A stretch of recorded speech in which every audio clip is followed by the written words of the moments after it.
Hello et bienvenue dans cette nouvelle vidéo. Ce matin quand je me suis réveillée, j'ai un peu beaucoup snooze. Ça c'est vraiment une habitude que j'ai énormément de mal à changer. Si vous avez des tips, dites-moi, mais j'ai essayé plein de trucs. J'ai essayé de télécharger des applis où tu dois faire des calculs et répondre à des questions pour que l'alarme s'arrête. J'ai essayé de mettre mon téléphone à l'autre bout de la pièce pour devoir me lever, mais à chaque fois je me levais, j'allais l'éteindre et je me recouchais. J'ai essayé plein de sortes de techniques différentes et aucune n'a vraiment fonctionné. En fait, ce qui a le mieux fonctionné, c'était l'année dernière quand j'avais vraiment un rythme que je me couchais à peu près à 23h30 et que je me réveillais à peu près à 8h, 8h30. Là, ça marchait très bien parce que en fait, j'avais tellement cette habitude, j'étais plus fatiguée en fait à 8h30. J'avais envie de me lever parce que mon cerveau avait enregistré que c'était comme ça que ça se passait. Mais ce qui m'a sauvée à ne pas rester toute la journée à ne rien faire et à procrastiner, c'est cette règle que je me fixe de ne pas toucher mon téléphone avant d'être prête le matin. Parce qu'une fois que je suis réveillée, j'ai qu'une seule envie quand j'ai envie de rien faire et quand j'ai envie de procrastiner, c'est d'aller sur mon téléphone. Je prends juste mon téléphone 5 minutes pour commencer la journée, pour me réveiller tranquillement. Mais étant donné qu'il y avait cette règle de, vu que j'étais pas prête, j'avais pas le droit de toucher mon téléphone,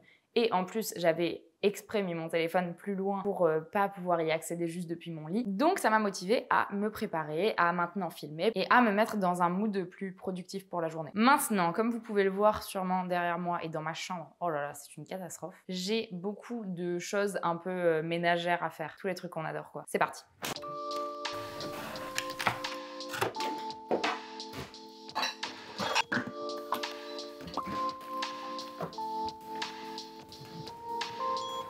Je vais me préparer à manger. En général, je suis très souvent tentée de sortir et d'aller au supermarché, acheter des pâtes, acheter des légumes, acheter des petits trucs au dernier moment comme ça pour me faire un repas dont j'ai envie sur le moment. Mais j'oublie que mes placards sont pleins de conserves et vous savez, de trucs qu'on oublie un peu, genre les pois chiches qu'il faut d'abord réhydrater avant de pouvoir les cuire et les manger, des lentilles corail par exemple. Vous savez, ce genre d'aliments qu'on a dans nos placards et qui sont là pour être conservés pendant longtemps, genre des pots de conserve comme ça. Donc, plutôt que de céder à la tentation d'aller faire des courses et d'acheter des nouveaux trucs, je vais essayer de vider un peu plus mes placards et je vais me faire un dalle, une sorte de dalle de lentilles corail. C'est une recette hyper simple, je la fais très rarement, mais elle est vraiment hyper simple. Elle est juste un peu longue parce qu'il faut que les lentilles cuisent, mais elle est très simple, je vais vous la montrer et il y a vraiment pas beaucoup d'ingrédients. Du lait de coco, des lentilles corail, des tomates concassées ou du jus de tomate ou de la sauce tomate, purée de tomate, peu importe. Je vais rajouter un oignon parce que j'en ai un et qu'il faut que je le mange avant les vacances parce que je retourne chez mes parents pendant les vacances, donc c'est trop cool. Et petit tips pour les étudiants ou pour les personnes qui veulent garder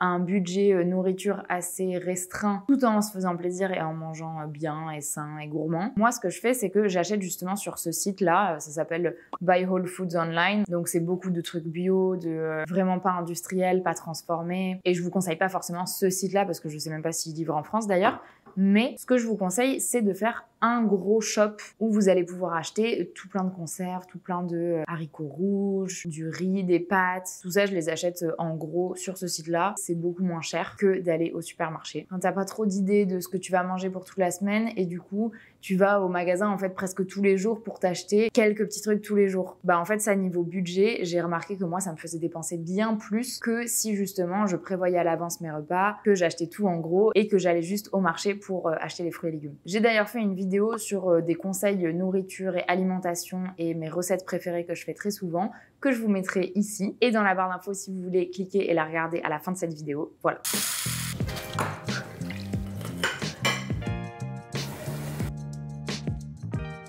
Les lentilles sont en train de mijoter à petit feu et je vais d'ailleurs devoir m'arrêter plusieurs fois pour aller les remuer un peu pour pas que ça brûle au fond. Mais en attendant, je vais répondre à vos questions. Premièrement, quel est ton domaine d'études et est-ce qu'il y a un lien entre ton école d'ingénieur et ta chaîne YouTube? Donc mon domaine d'études, c'est l'ingénierie mécanique. En fait, j'ai choisi de faire un G parce que j'aimais bien la physique et les maths, mais je voulais pas faire juste un diplôme de mathématiques ou juste un diplôme de physique parce que après avec ça t'as beaucoup moins d'options, genre tu peux surtout faire de la recherche ou être prof, mais moi étant donné que je savais pas trop ce que je voulais faire et que c'est un peu toujours le cas d'ailleurs donc je voulais me laisser le plus d'options possible et c'est pour ça qu'un G après tu peux faire de la finance, du business, du management, tu peux aussi être consultant pour des entreprises, faire du conseil. En gros t'as plein d'autres domaines qui s'ouvrent à toi en faisant une école d'ingé et donc c'est pour ça que j'ai choisi de faire ça. Et je me suis spécialisée, entre guillemets, en ingé mécanique. En fait, en 3e année, on devait se spécialiser du coup soit en aéronautique, aérospatiale, soit en automobile, soit en design. Il y avait plusieurs choix comme ça et moi j'ai choisi de rester en fait en ingé mécanique. C'est la spécialité en fait la plus large. Et est-ce qu'il y a un lien entre mon école et ma chaîne YouTube ?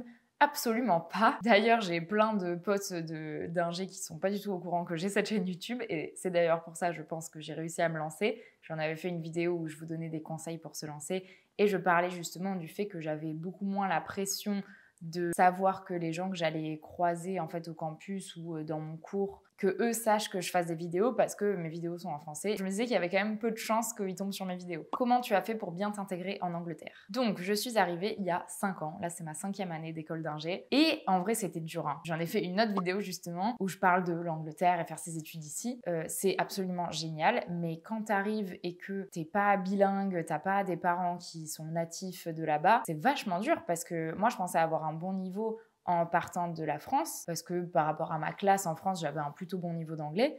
Et en fait, en arrivant ici, je comprenais rien, hein, parce que t'as le langage que les jeunes utilisent, qui est pas du tout le même que celui qu'on apprend à l'école. Pendant les soirées ou quand il y a de la musique, t'entends pas forcément. Et encore aujourd'hui, j'ai du mal en soirée à comprendre. Hein. Mais avec le temps, j'ai quand même réussi à créer des liens super forts avec des personnes ici. Et d'ailleurs, c'est souvent des personnes internationales. Enfin, en tout cas, pas forcément des Anglais, mais souvent des Européens. Ma coloc est allemande, on a des potes à nous qui sont super proches, 2 Espagnols et un Grec. C'est vrai que les Européens restent pas mal entre Européens quand même, ce qui n'empêche qu'on parle anglais entre nous parce que je parle pas grec, je parle pas hyper bien espagnol et encore moins allemand. Évidemment, j'ai des potes anglais aussi avec qui je m'entends trop bien, mais je dirais que ça a pris plus de temps et c'était plus facile en tout cas de me faire pote avec des Européens. Quels sont tes projets pour ta chaîne YouTube ?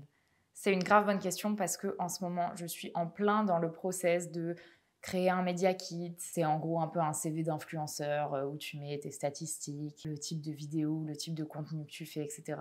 J'ai créé une micro-entreprise, donc je suis officiellement auto-entrepreneur parce qu'en fait, il faut faire tout ça pour commencer à faire des partenariats.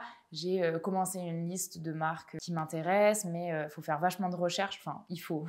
Pas forcément, pas tout le monde les fait. Mais je décide de faire énormément de recherches sur une marque avant de même tester ses produits. Tout ça quand tu es dans une agence. En théorie, l'agence est censée faire les recherches pour toi et être sûre que cette marque est bien legit et fait bien tout ce qu'elle dit et tout ce qu'elle revendique. Encore une fois, il y a plein d'agences où ce travail n'est absolument pas fait. On l'a très bien vu avec le scandale des influenceurs de télé-réalité. Mais moi, ce que je veux faire, c'est pas juste faire en sorte que la marque soit legit et que ce soit pas du dropshipping. Ce que je veux, c'est en plus faire des recherches pour savoir si une marque qui dit être écolo est vraiment responsable environnementalement parlant ou si c'est juste du greenwashing. Donc, pour l'instant, j'ai pas du tout commencé les partenariats. J'en ai jamais fait d'ailleurs. Mais je suis en plein dans le process de peut-être en faire une activité qui deviendrait une partie de mon job. Peut-être. Après, d'autres projets reliés à YouTube aussi, mais en termes de contenu plutôt, ce serait faire un peu comme des interviews, ou en tout cas des vidéos à plusieurs, avec des personnes qui ont des choses à apporter ou des histoires hyper inspirantes, qui ont des conseils à donner. Évidemment, mon podcast que j'aimerais lancer bientôt, mais j'ai pas eu le temps, et j'ai pas pris le temps surtout. On verra, mais j'espère en tout cas pouvoir professionnaliser un peu plus cette chaîne YouTube. Si tu pouvais manger une chose pendant toute ta vie, ce serait quoi? C'est Julie qui me demande ça. Sauf des pâtes, elle met entre parenthèses. Je pense que, en fait, j'ai déjà eu cette discussion avec ma coloc. Si c'était que en termes de goût, c'est vrai que j'aurais dit des pâtes. Parce que déjà, la nourriture italienne est ma nourriture préférée, mon type de bouffe préféré. Que les pâtes, il y a tellement d'options pour faire des sauces végétariennes ou même des accompagnements végé et tout avec des légumes. C'est trop bon. Mais c'est pas une option, les pâtes. Mais ce dont on parlait justement avec ma coloc quand on s'était posé cette question, c'est qu'il y a des plats, en fait, il y a beaucoup de plats dont tu te lasserais super vite. Genre, j'aime bien les currys, par exemple, avec du riz, mais je sais que je m'en lasserai. J'aime bien les dalles de lentilles, mais je sais que je m'en lasserai. Et on est venu à la conclusion qu'il y a un truc dont on pourrait vraiment pas se lasser, c'est, vous savez, les grosses salades d'été avec des bonnes tomates, de la mozza, persil, ciboulette, basilic, genre des vraies feuilles, pas juste les trucs secs que tu rajoutes. Des radis coupés en petites rondelles, des pois chiches, de la feta. Mais en vrai, c'est pas très grave parce que j'ai une astuce absolument incroyable pour enlever le grillé comme ça. Déjà, j'enlève tout ce que je peux. Et après, tu viens mettre un petit cachet de lave-vaisselle avec de l'eau bouillante. Et je vous jure, ça marche trop bien. On reprend, j'étais en train de parler des salades d'été. Et d'ailleurs, c'est un peu chelou d'avoir coupé pour aller remuer mon plat pendant que j'étais en train de dire la liste des ingrédients. J'aurais pu finir la question et après y aller. Je sais pas pourquoi j'y ai pensé à ce moment-là. Mais vous voyez ce genre de salade où même tu peux couper des haricots verts et en mettre des petits bouts. Bah, évidemment de la salade ou de l'endive, des oignons crus coupés très très fins, ça c'est excellent aussi. De la menthe. Enfin, en fait, tu peux décliner ta salade de plein de manières différentes.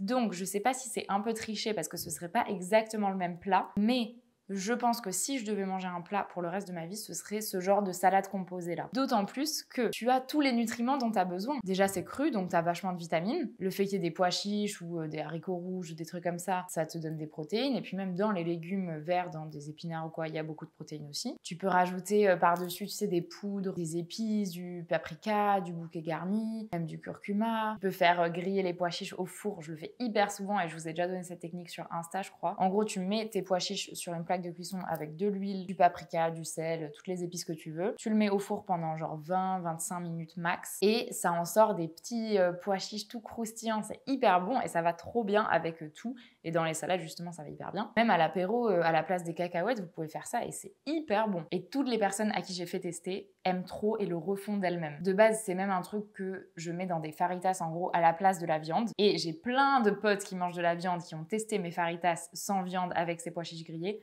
et qui préfèrent la version pois chiches grillés. Ça en dit beaucoup. Hein. J'espère que j'ai un peu répondu à la question. Un artiste pas connu que tu veux nous faire connaître? Ça, c'est une hyper bonne question, faut que je réfléchisse. Alors, il y a Werner Bronkhorst, qui est un artiste qui fait des tableaux absolument incroyable, je trouve. C'est un peu des déclinaisons de tout petits bonhommes qui soit sont en train de surfer, soit sont en train de skier, soit sont sur la plage. Il en fait même des sculptures d'ailleurs qui sont absolument incroyables. Je trouve ça hyper original et très très beau.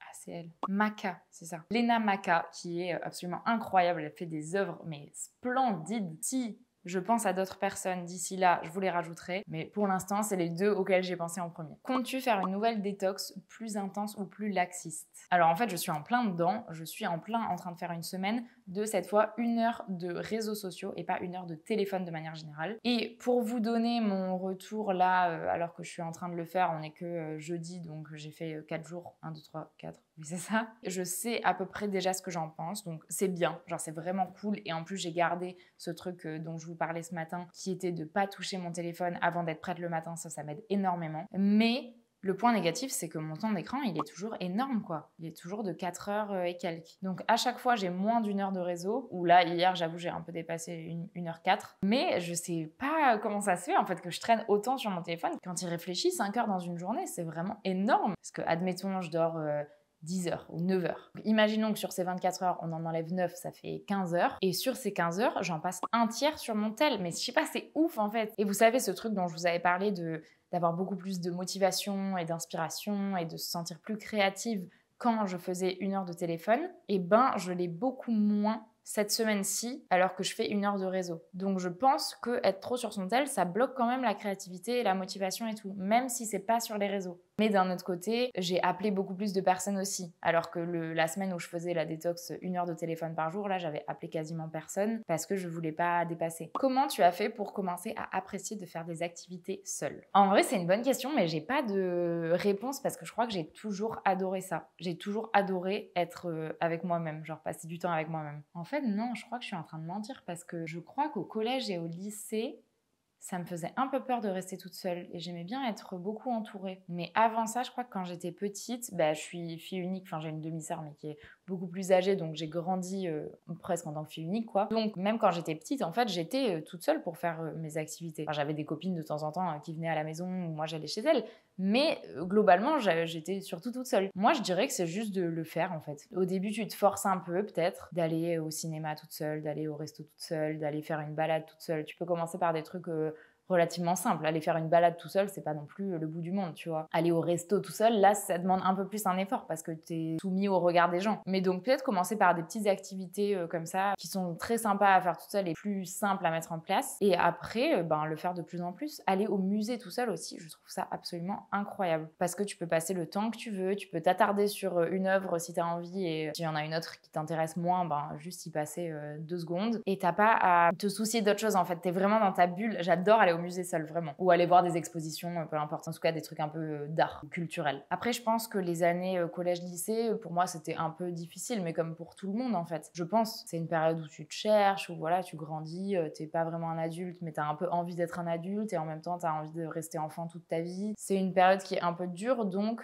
je pense que c'est aussi pour ça qu'à cette période-là, j'avais du mal à rester seule, parce que t'as vite le cafard, je pense, et tu te poses vite des questions sur la vie et tout. Depuis quand tu as une frange rideau? Tu es vraiment très jolie et ton contenu est super inspirant. Merci beaucoup. Ça me fait un peu bizarre de vous lire ça à la caméra, j'ai l'impression que c'est intime. Mais merci Marion, du coup. Depuis quand j'ai une frange rideau? Depuis, je crois, le confinement. En tout cas, la première fois, c'était une copine qui me l'avait coupée. D'ailleurs, là, elle est un peu longue. Je crois que je préfère quand elle est un peu plus courte. Là, ça me fait une forme de visage un peu bizarre. Mais la première fois, c'était une copine qui m'avait coupé les cheveux parce que je les avais laissés pousser pour en donner à l'association Fake Hair Don't Care. Je crois qu'il faut 15 cm minimum et j'avais pile 15 cm. Et en même temps que de me les couper, justement, elle m'avait fait une frange rideau. Et j'avais bien aimé, je trouvais que ça m'allait plutôt bien. Et depuis, j'ai continué à chaque fois que je vais chez le coiffeur, ce qui est très rarement, genre une fois par an, ou quand je me la recoupe moi-même, justement, ben je la garde en fait. Soit je demande à ce qu'on me la recoupe bien, soit je me la recoupe moi-même approximativement bien. Et aussi, je pense que sur mes cheveux, j'ai les cheveux très très fins. Quand j'avais pas cette frange rideau,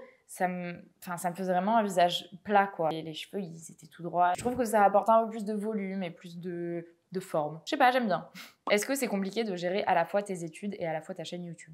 Un peu. Parce que ça prend beaucoup de temps. Parce que chaque semaine, je dois vraiment réfléchir aux idées de vidéos, à qu'est-ce que je peux faire, qui va vraiment apporter. La perception du temps est complètement différente. Et d'ailleurs, je pense que je ferai une vidéo sur la perception du temps parce que je trouve que c'est hyper intéressant, mais il faut que je fasse plus de recherches. Mais je trouve ça trop intéressant. Et ma perception du temps, j'ai l'impression, est hyper bizarre, quoi. Mais je pense que tout le monde a un peu cette impression. Parce que t'as des moments où t'as l'impression que le temps passe hyper vite et d'autres moments où t'as l'impression que le temps passe hyper lentement. Ou tu sais, quand tu viens d'arriver en vacances, que ça fait quelques jours que tu y es et que tu as un peu l'impression que tu as été là toute ta vie, mais en même temps que tu viens d'arriver, mais en même temps tu vas repartir direct. Je sais pas, la notion de temps, c'est quand même une notion assez chelou pour tout le monde, quoi. Enfin, nous, en tant qu'humains, j'ai l'impression. En tout cas, de plusieurs discussions que j'ai eues avec plusieurs amis à moi. Aussi, le fait que le temps n'existe pas vraiment, en fait. La seule chose qui existe, c'est là, maintenant, tout de suite. Le passé, enfin nos souvenirs, en fait, c'est nos souvenirs. Ils n'existent plus, genre ils n'existent pas. Et quand on pense justement au futur et à des trucs qui peuvent arriver, bah ça non plus, ça n'existe pas. Et le moment présent, il existe, mais il existe que maintenant, à cette seconde près. C'est bizarre, en gros, c'est chelou, quoi. Mais le fait de faire mes vidéos toutes les semaines, ça fait en sorte que soit tu l'as déjà filmé et t'es en train de la faire, soit t'es en train de réfléchir à la prochaine. T'es tout le temps dans le process de faire une vidéo. Je me souviens, je crois que c'était Joeyka qui en avait déjà parlé sur sa chaîne YouTube et ça m'avait fait du bien d'entendre ça parce que je me sentais moins seule. Il disait que la notion du temps était très bizarre quand justement tu te focalisais comme ça sur un objectif par semaine. Et gérer les cours en parallèle, c'est pas toujours facile et je pense que j'aurais des meilleures notes si j'avais pas cette chaîne YouTube, mais j'ai quand même des relativement bonnes notes qui me conviennent très bien et c'est important pour moi d'avoir cette chaîne et de vous avoir et de vous aider parfois. Donc j'aime bien avoir les deux en fait. Je me rends compte qu'il y a trop de questions. Là j'ai l'impression que ça fait une demi-heure que je filme déjà. Je vais répondre à 2 dernières questions. La première c'est: tu te verrais complètement végétarienne?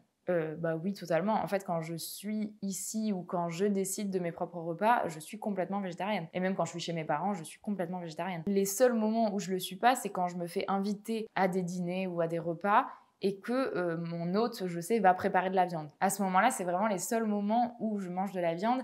Et en plus, je dis ça, mais quand je suis invitée chez un de mes potes ici, je vais pas manger de la viande parce qu'on va faire le repas ensemble, tu vois. Et donc, c'est pas du tout dérangeant que je mange pas de viande. Les moments où c'est plus dérangeant, c'est quand les personnes qui m'invitent ont préparé déjà le repas et que, en gros, c'est une viande et un accompagnement. Et du coup, c'est un peu délicat de juste manger l'accompagnement parce que, enfin, moi, ça me dérangerait pas personnellement. Mais l'hôte va se sentir un peu mal ou comme s'il devait me préparer un autre repas et j'ai pas envie de déranger. D'un autre côté, je pense que en faisant comme je fais, on a peut-être moins d'impact sur les gens autour de nous parce que on en parle moins, tu vois, c'est pas un sujet. Et c'est aussi pour ça d'ailleurs que j'ai recommencé à manger de la viande quand je me faisais inviter parce que j'aimais pas trop que ce soit un sujet en fait. Mais d'un côté, le fait que ce soit un sujet et d'ouvrir le débat et d'en parler, ça fait que t'as plus d'impact. En vrai, c'est un vaste débat, hein. Mais est-ce que moi, personnellement, je me verrais être complètement végétarienne? Bah oui, totalement. Une autre question qui dit: t'as un mode de vie tellement sain, est-ce que ça t'arrive de chuter ou d'être unhealthy? En fait, c'est un peu bizarre parce que j'ai pas vraiment l'impression d'avoir un mode de vie ultra sain. En fait, je réfléchis même pas à me dire est-ce que j'ai un mode de vie sain ou pas sain. Je fais juste ce qui me donne envie quand j'ai envie. Si j'ai pas envie de faire une séance de sport, bah, je la fais pas. Genre, je vais pas du tout me forcer. Je répondais justement à une autre question qui me demandait quel sport je faisais. Et ça, j'avais répondu en story sur Insta. Et je disais que je fais 1 heure par semaine de badminton, 1 ou 2 heures par semaine de gymnastique. Je fais souvent de l'escalade aussi. Pas forcément 1 fois par semaine, mais peut-être 1 fois toutes les 2 semaines. En gros, ça dépend. Mais je fais surtout des sports qui me font grave plaisir et dans lesquels tu t'amuses et dans lesquels tu vois, t'as du fun un peu. Après, ça m'arrive aussi de faire des séances de yoga ou des séances de sport à la maison. Mais pour être honnête, c'est relativement rare. Et je le fais quand j'en ai envie. Ou alors quand j'en ai pas spécialement envie, mais par exemple que j'ai rien fait de la journée, que du coup je me sens mal, j'ai pas vraiment bougé, mais aller dehors et faire une balade, c'est un effort trop important. Et du coup je me dis bon, je fais juste une petite vidéo de 10 minutes et comme ça je me bouge et je sais qu'après je serai contente. Mais je vais pas à la salle par exemple. J'y suis déjà allée de temps en temps en profitant, vous savez, des essais gratuits ou en y allant avec le +1 de quelqu'un qui a déjà un abonnement, des trucs comme ça. Mais en gros, c'est un peu ça ma routine sportive, même si c'est pas vraiment une routine sportive. Par rapport à l'alimentation, enfin, c'est vrai que j'ai un mode de vie sain en fait. C'est vrai que je m'en rends compte, mais j'y pense pas activement parce que je mange souvent des cookies, je me fais livrer des pizzas des fois. Ça m'arrive hyper souvent, ça pour le coup, ça m'arrive souvent de juste me faire des pâtes au fromage parce que j'ai la flemme de cuisiner ou que j'ai pas le temps. Mais je pense que j'ai aussi un mode de vie sain. Enfin, considéré comme ça en tout cas, parce que j'adore manger des trucs qui sont bons pour moi. Et c'est d'ailleurs pour ça que mes cuisines préférées, c'est la cuisine italienne ou même la cuisine grecque, parce que c'est vraiment des endroits où tu manges plein de fruits et de légumes, des pois chiches, du houmous, du tzatziki, des fromages frais. En fait, je dis ça parce que hier, je suis allée dans un resto grec qui était incroyable et où ils servaient du houmous qui était trop bon. Mais encore une fois, c'est parce que j'aime ces aliments-là, j'aime en fait les aliments qui sont considérés sains. Je trouve ça trop bon, mais au goût quoi. Et vu que je sais que c'est bon pour moi, ben je pense que j'adore encore plus. Et en fait, je pense que c'est aussi ça ma version de ce qui est sain ou ce qui est pas sain. Pour moi, ce qui est sain, c'est vraiment les aliments bruts, des trucs pas transformés industriellement. Tu vois, du fromage, mais qui a été fait, je sais pas, qui vient de la fromagerie. Bon, évidemment, ça coûte plus cher, hein. Mais j'adore manger ce fromage-là, alors que tu vois, le cheddar qui est en tranches, là, vous savez, les petites tranches à mettre dans les sandwichs, je sais pas combien de pourcentage il y a de fromage là-dedans, ça, je prends pas de plaisir à le manger. Et pour moi, c'est ça qui est sain ou pas sain, en fait. Ce qui est pas sain, c'est ce qui est trop transformé industriellement. Et ce qui est sain, c'est les produits un peu plus bruts. Ou alors, quand tu prépares les choses toi-même, un dalle de lentilles, bah, tu vas le faire toi-même avec, voilà, les 4 ingrédients que j'ai montrés, plutôt que de l'acheter en supermarché, vous savez, les trucs tout prêt. Là-dedans, ils rajoutent plein de conservateurs, plein d'additifs, de colorants, et c'est ça en fait que je considère pas sain. Mais encore une fois, j'ai absolument aucun diplôme en nutrition ou en diététique ou quoi que ce soit. C'est juste moi, comment je me nourris et ce qui me convient très bien à moi. Je referai peut-être une foire aux questions parce que j'ai encore plein de questions auxquelles j'ai pas répondu. Dites-moi si c'est un truc qui peut vous intéresser. C'est vrai que les foires aux questions, en fait, j'en ai pas vraiment fait parce que c'est un peu fouillis. Genre, il y a plein de sujets différents qui sont abordés, mais si ça vous plaît, je serais chaud d'en refaire.